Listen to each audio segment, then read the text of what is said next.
Ladies and gentlemen, boys and girls, welcome back to the channel. Today we're going to be breaking down this pretty massive 11-game slate in the NBA, February 13th, Wednesday here. If this is your first time to the channel, welcome. My name is Sal Vetri, and I cover daily fantasy sports in the NFL streets, NBA, and once MLB comes, we'll be doing that around the summertime as well. What I like to do here is I like to give you guys as much value as I can. The way that I do that is I give you all the research that I do in the mornings. I do more later in the day, but all the research that I do in the mornings, I give it out completely for free. I give out this lineup page that you're seeing behind me over my shoulder right now, and the stuff that we'll get through, this pace, Vegas odds, all that stuff. For the returning subscribers, I appreciate you so much. We're approaching 3,000 subs, so if anybody is here and new, if you get any value from this, please hit that like button whether you're new or not, and consider subscribing throughout. Couple things that I just want to speak on. The first one is right now we're streaming on Twitch. So we just hit affiliate. It just means that we're going to be able to get subs and some other things that are pretty awesome.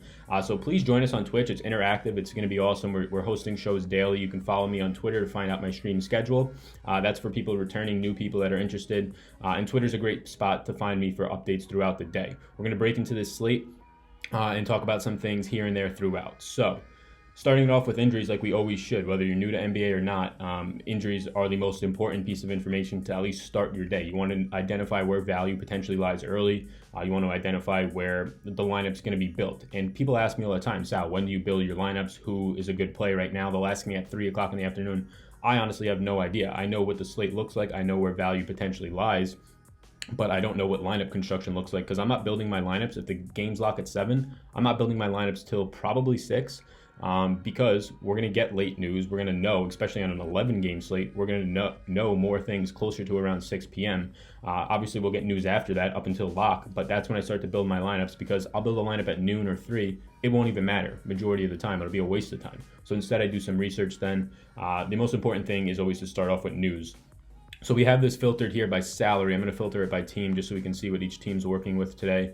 And we'll get it going. So some of these things on here really don't make or matter too much, like Jared Dudley out. He's been out. He's a minimum price player. He has no impact on this team. But this is the holistic look at what's happening right now in terms of injuries.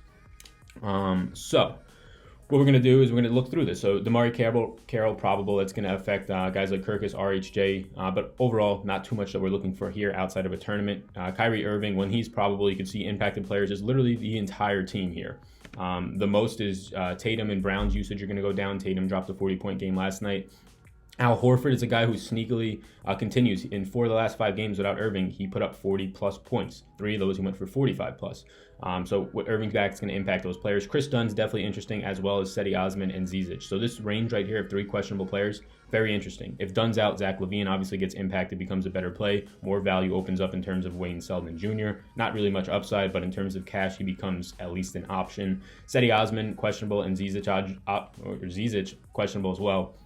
These guys being questionable is going to help Larry Nance Jr., who has seen a price hike, right? He went from being $5,900, $5,800 to being value. Now he's $6,700, and I still think he's value. If these guys are out, he's playing Brooklyn, where you get a rebounding feast. I don't think a guy like Kevin Love, who saw 16 minutes last game after a hot start, is going to get any extended run before the All-Star break. It wouldn't make much sense. You're going to have a week off in a few days. I still think he stays under 20 minutes. If Zizic is out, that means Larry Nance Jr. is going to soak up a bunch of the 5 in center minutes. We like that.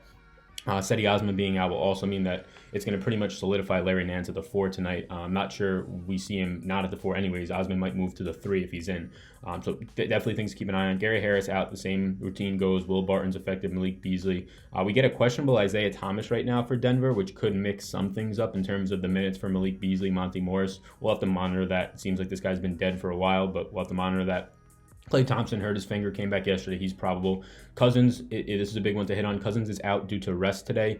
So I think the value right now is $3,700 Kevon Looney as of right now if he's starting at the 5. We've seen Jordan Bell start at the 5 before in these similar situations. It's going to give Draymond Green a bump. It's going to give, which I don't actually have in here for impacted players. I know I do have Draymond Green, Jordan Bell, and even Kevin Durant to an extent, a bump in the rebounding and double-double department. James Harden probable. Austin Rivers is out. That's going to affect some guys, mainly Eric Gordon might see a minutes bump. Amon Shumpert, who's the new guy there, might see a little bit of a minutes bump.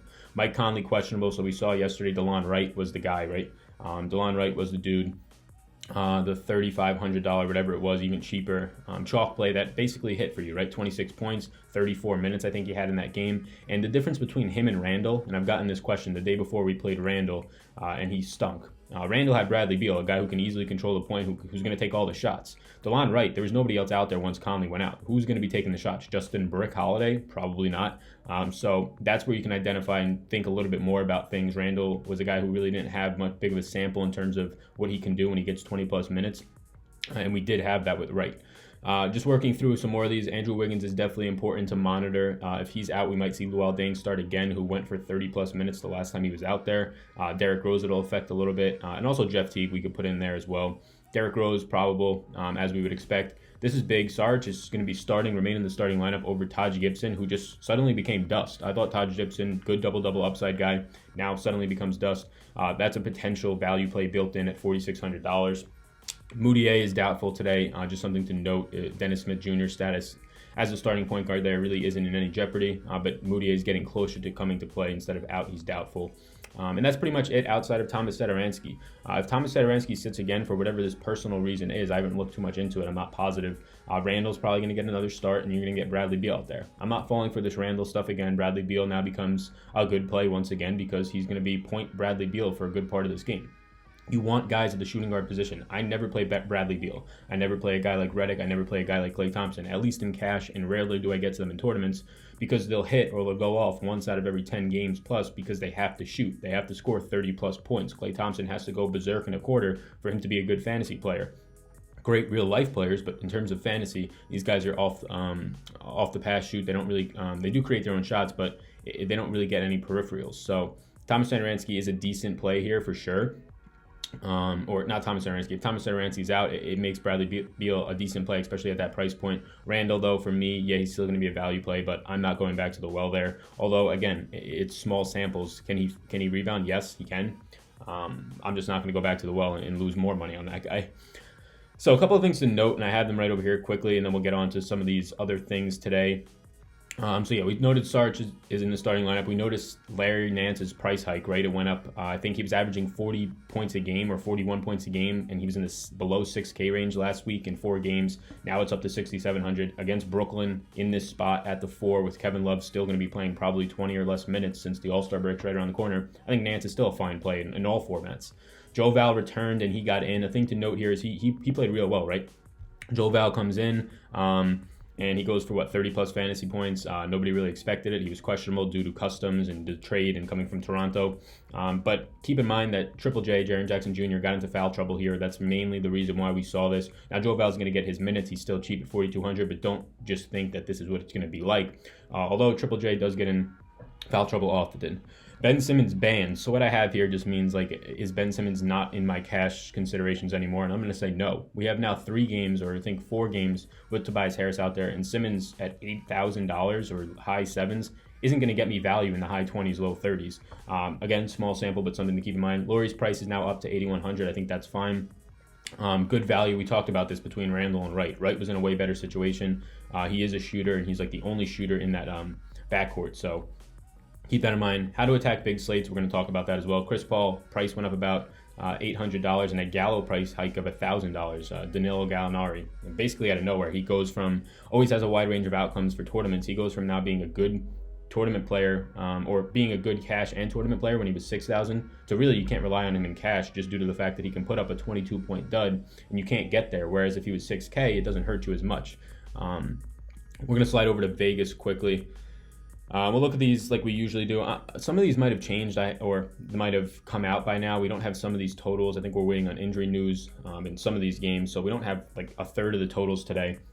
So that's definitely something to keep in mind to look back at. I checked about 20 minutes ago and there was still nothing here. Obviously, if you're new to the stream, welcome. Basically, what you're looking at here on these sheets is just the Vegas layout for the day. It's very simple before we get into our big target offense sheet. And what you're looking at is high totals, potentially closer games could be better, but don't cancel out wide spreads like we see right here, because then you're going to be canceling out a lot of opportunities and players in those games. So the higher the total, the better. 220 or above is what you're aiming for. We can see pretty much we have a good amount of those, and I can almost guarantee you we're going to get more of those, especially when you see the Clippers in Houston and definitely Golden State, Portland, that late night hammer game. That should be pretty much around 230, if not right up here with the highest total on the slate. I think they're waiting. They know Boogie's out, but they're just waiting on some more news there. I'm not really sure what's halting the line. Probably just the Boogie news being out. Waiting on that starting lineup more so. So definitely something to keep in mind in terms of spreads and things like that. I don't factor them too much. There's some times when you can factor in a blowout, I would say, but for the most part, I don't. If you faded this game because you thought it was going to blow out, then you're fading Bradley Beal potential monster game without Satoransky. You're fading guys like Siakam, who are in great spots. Lowry, who's even in a great spot. Washington, Jabari Parker's been going off, although he's coming off the bench. I don't really like that too much. Still, you're fading a lot of guys who have the upside here at their price points. So that's just something to hit on. We're going to jump into target offense quickly. For those of you watching on the Twitch live stream, I'm going to get to all your questions and everything. I did see that, Nick, you hit me with the Twitch Prime sub. Thank you so much. This is awesome seeing that you guys are subbing and able to do that. It means a ton. It's just like hard work paying off. So I greatly appreciate that. I'm happy you guys are getting value from this. For those of you on YouTube that are wondering what all this means, please come join us on the Twitch community down below. I want to prompt you and push you a little bit. Like right now, if you just scroll a little bit down below, it'll be right there. You can click it, you can go to it and hit follow. It would help me so much. If you're new here and you're getting any value yet, please hit that like button. If you're returning, hit that like button. And also consider subscribing if you're new here and some of this is looking nice. I think this page will be where you get the most benefit as of right now early on. So this is our target offense sheet, and what it consists of is the total that you guys just saw. It's filtered by pace. Pace is projected amount of possessions per game, and it factors in both teams' projections. So if there's two high pace teams playing each other, you're going to get a higher overall pace than you would if a high-paced team and a low-paced or slow-paced team are playing each other, right? It's not just the average of these two because that wouldn't give you a good picture. The average is taking into account the league average, and some of these teams are obviously above league average. So you get this projected pace right here. It's been pretty good. Yesterday we had 109.5 pace in that Lakers-Atlanta game. It just indicates where there's good situations. The total usually does that for us, but this reinforces it and shows us by how much over the field it's looking good. Right here, we can see there's just a lot of teams in similar paces. I mean, if you have 109 total yesterday, you're looking at 5 extra possessions per team, 10 extra possessions in the game. We saw a lot of guys get there in that game, and we knew it was a good game. Now, when you see numbers like this, you know by how much more it can potentially be a good game in terms of possessions. The more possessions mean the more just active points being scored by shooting field goal percentage, but it also means the more opportunities for double-doubles, triple-doubles. Those are bonuses on DraftKings. Any type of assists and peripherals, all of that goes up. The more pace there is, the more possessions there are. So this all takes that into account. Then you have here, this is in terms of the last 30 days in terms of DraftKings points allowed. This is what we're seeing. This is what we're seeing from how a defense defends a specific position. So, for example, the shooting guard position over the last 30 days, New York is dead last in defending that position. Philadelphia shooting guard JJ Redick, good opportunity or good situation here for him today. We've usually seen Atlanta in this range, but Atlanta's now dropped down to 29. They're improving. So just things like that. You can take a screenshot of this. I'll post it in my personal Facebook group. I'll post it in all the other Facebook groups. So you guys can join that Facebook group below on YouTube, on Twitch. I could drop the link to it as well. So definitely check that out. Just a lot of good information here. Again, don't take these numbers just for what they are and then go play people. This is for you to get an idea early on what's happening. For example, we can go to Memphis right here. They're playing Chicago. It could be a good example. Memphis being number 2 overall. They're a good defensive team, but they lost Marc Gasol. Marc Gasol is a great defensive center. This number 2 number, I would bet you 30 days from now, is different. It might not be 20 and they're terrible, but it's not going to be as scary as it looks. These numbers are just static. Well, they are dynamic in terms of changing by the day, but they're static in terms of you can break down into them a little bit more and see what's going on there. I challenge you guys to do that, to go and look why the Clippers are 30th over the last 30 days in terms of DraftKings points. Is it because they're giving up a lot of blocks? Is it because they're giving up a lot of rebounds? Well, then you go back and you say, okay, Phoenix, is DeAndre Ayton a good rebounder? Does this make him an even better play than somebody else? Does he get a lot of blocks? What correlates there? So definitely check that out. There's a lot of sites you can do it on. NBA Advanced Stats and Analytics is a great one to start with. So this is this page. We're going to get into my early interest of the day. This is where we usually do. You can see it's not totally filled out. Some days I give you the usage, the minutes, and the points. This is an 11-game slate. This was my earliest show of the week. Lots going on here. This will be filled out in by 2 hours or so, and this is something that those of you that are subscribing, you'll get access to, a Google Drive or something like that. That'll be like an invite-only type thing where I'll be updating this throughout the day, changing some players out of here, sort of like a player pool, as often as I can. So we'll start with the guard position. Again, these are just my interests. They're not picks. It's 10 a.m. on an 11-game slate. Odds are that none of these guys, some of these guys, maybe one of these guys falls into my cash lineup. It all depends on the news and when I start building lineups. I have no idea what lineup construction looks like yet. I have some idea based on the pricing, but no idea how mine's going to look. So Derrick Rose, and we can hit on Rose and Jeff Teague at the same time. They both get a bump for me if Wiggins is out. They're both going to get more shots opportunities, more so Derrick Rose, who takes more shots, has a higher ceiling, things like that. They're priced in the same price range. Jeff Teague came back and played like 35 minutes. Rose came back, played 25. I thought these guys would be somewhat limited. I don't think either really were. Rose maybe to an extent, but Teague just went right out of the gate, 35 minutes. Lou Will, 7,100. He had his Lou Will game last time when he got his 30-plus minutes, and he went absolutely berserk. So 7,100, Lou Will still in play with a good matchup. Jamal Murray, I like a lot as of right now. 6,200, I think is too cheap. He has a great matchup. If we're talking in terms of tournaments, he does have a ceiling on him. But if we're talking in terms of cash, he's very consistent. For those of you that don't know, I've been playing a lot of cash as of late. Tournaments are mainly single entry, low stakes, maxing out to 25 cent. Trying to really build the bankroll back up, or not back up, just continue to build it. It really hasn't gone anywhere after that nice win we had a couple weeks back in the big tourney. DeLon Wright, obviously if Mike Conley's out, $3,600. DraftKings really didn't change his price at all. He's a great play. He's probably going right back into my cash line because he has a very, very good matchup. But again, there's going to be more information throughout the day. Will Barton, 5,500. You can put him at small forward. You can put him at shooting guard, wherever you want. He has a good matchup today. Gary Harris out definitely helps that for him for sure. More usage, and the price of 5,500 is something that I like a lot on him.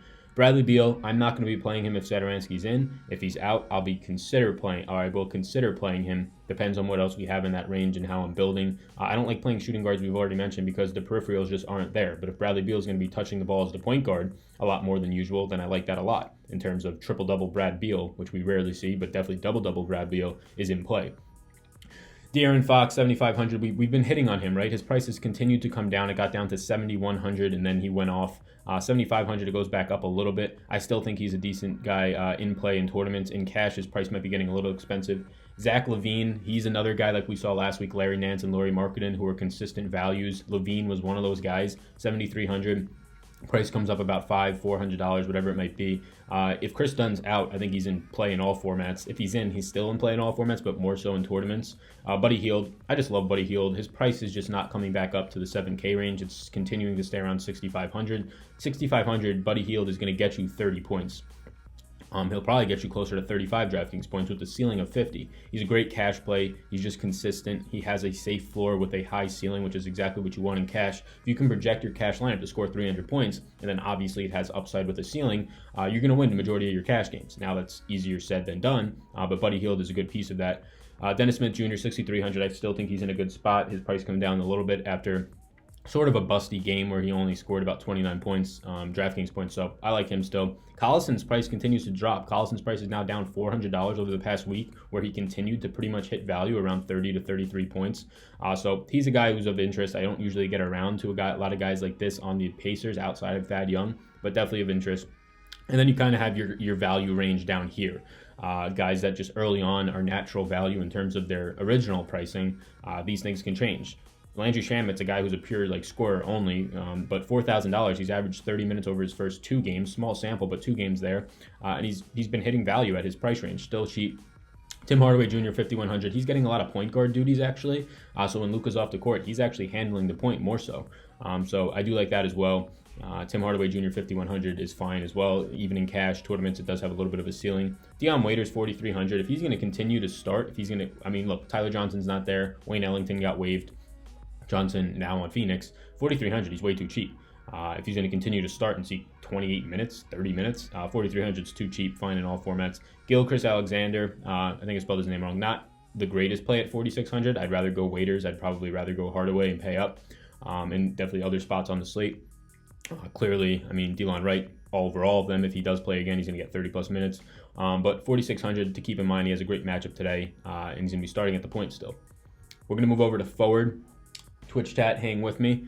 Appreciate you guys so much. What we got in here? We got 30 people in here. Welcome. Anybody from Joe's stream that is watching today, welcome. I guess I should have done a little introduction, but we'll do it in about 5 minutes once the stream or the YouTube video is over. So, Larry Nance Jr., I continue to love him. This is the 4th day in a row now, maybe 5th, that he's been atop of this forwards list. And again, these aren't in ranking orders. They're just players who come to mind first. 6,700 is too cheap still, in my opinion, if we're going to get news that Zizic is out and Osman's sitting. Even if they're not, he's still a fine play. He's just way better if they're out. Love's going to be limited, probably 18, 20 minutes. No reason to rush him back before the All-Star break. You're going up against Brooklyn, one of the bottom 3 teams in rebounding efficiency. Larry Nance Jr. can manhandle Jarrett Allen all he wants and whoever else is going to be out there. So he might not start at the 5 if Love gets that, but if Love's only going to play 18 minutes and they won't be on the same court at the same time, Nance is still going to get the second half minutes at the 5. I take that all day. If Zizic is out, it's a big bump for him. Even if he's not, he's still a good play. Lauri Markkanen, $8,100. His price has now come up, I think, $1,200 since last week at this time, but he's averaged 50 points in 4 games. Think about that. 50 points over the past 4 games is what he's averaging. I think he's right around where he should be priced. I think he's on a heater, but he's on a heater because they shipped out Bobby Portis. They shipped out Jabari Parker. It's Robin Lopez at the center. Lauri Markkanen's getting a lot of center minutes. He's still underpriced in terms of he's pretty much a hybrid right now at the center position. If he's priced $8,100 and he's only center eligible, he's too cheap, right? So based on all the other forwards on the slate, he doesn't seem like he's too cheap because you have Durant in that same range and players like that. I think he's still too cheap. I think he's still a fine play at $8,100. Sarge, we talked about 4,600 starting, decent play. Jimmy Butler has a very good matchup today. In terms of how this whole team is getting impacted, I think Tobias Harris and Ben Simmons earlier, the guys getting impacted. Joel Embiid's still going to get his. Jimmy Butler will still drive to the hoop and ball handle or ball hog the ball whenever he wants. 7,200, probably a fair price for him. He's interesting. Harrison Barnes, very good matchup today, very cheap. I like a lot of these Sacramento guys early on, more so Buddy Hield, but Harrison Barnes' price is there. Siakam, I do like. I'm hesitant to like Ibaka just because Siakam 35 minutes last game, Ibaka mid-20s. I think that's what we're going to see since Gasol's out there. Ibaka more so going to be splitting backup minutes with Gasol to 5 and Siakam at the 4. Siakam being in the starting lineup gives him a huge bump, 6,500, very fair price. Josh Jackson's on here. I mean, some other guys just to mention. Mason Plumlee, 5,700. If we're going to get news that Mason Plumlee, like last game, even with Millsap healthy, remains in the starting lineup, his price comes down. He's a lock almost for cash to get you around 30 points just due to his rebounding ability when he's not on the court with Jokic. He's just an absolute monster and usage monster. Rebounding efficiency through the roof. Cedi Osman, 5,600 is a decent play if he does get the start, depending on where he starts, probably at the 3, so you don't like that as much as the 4. But if you are in a bind and you land there, it's fine. Durant and Draymond Green, they get bumps because of Cousins being out. Cousins is a usage monster on this team. They're both going to get higher usage. Draymond Green, $6,000. I don't think they made this price. I think it came out before the news on Cousins resting came out. $6,000 is too cheap. He seems like a cash game staple tonight. Thad Young, Harrell's got a very good matchup. Noah Vonleh, I have dots by his name. He's $4,200. He was very recently the best player on this team before they got Dennis Smith and Jordan. They shipped out some of Porzingis and whoever.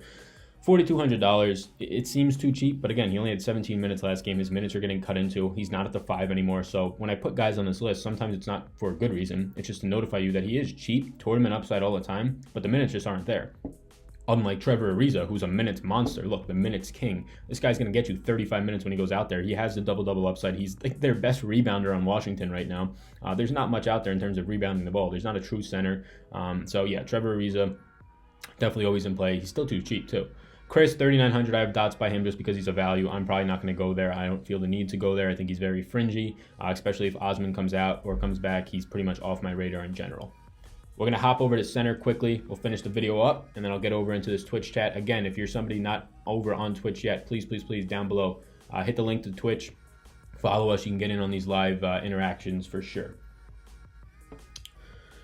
Kevon Looney, 3,700. I project him to be the starter right now. We have seen Jordan Bell fill in at the starter position. If Kevon Looney is going to start at the 5 here and what is going to look like a high-paced game, he's going to have a tough matchup against Yusuf Nurkic. So it's tough, but 3,700, it's not that tough to pay off, right? And you could play 2 Warriors at 3,700. That doesn't really impact anybody else in your player. It doesn't really, or lineup doesn't really matter about correlation. 3,700. If I don't know what minutes projections are going to look like. I haven't looked at any of that yet. If we project him to play 25 to 28 minutes with half or more of those coming at the 5, the spot that you love to target, the 5, because again, block upside, easier double-double, easier shot conversions. You're shooting from 2 feet instead of at the 4, you're going to be shooting from double or triple that.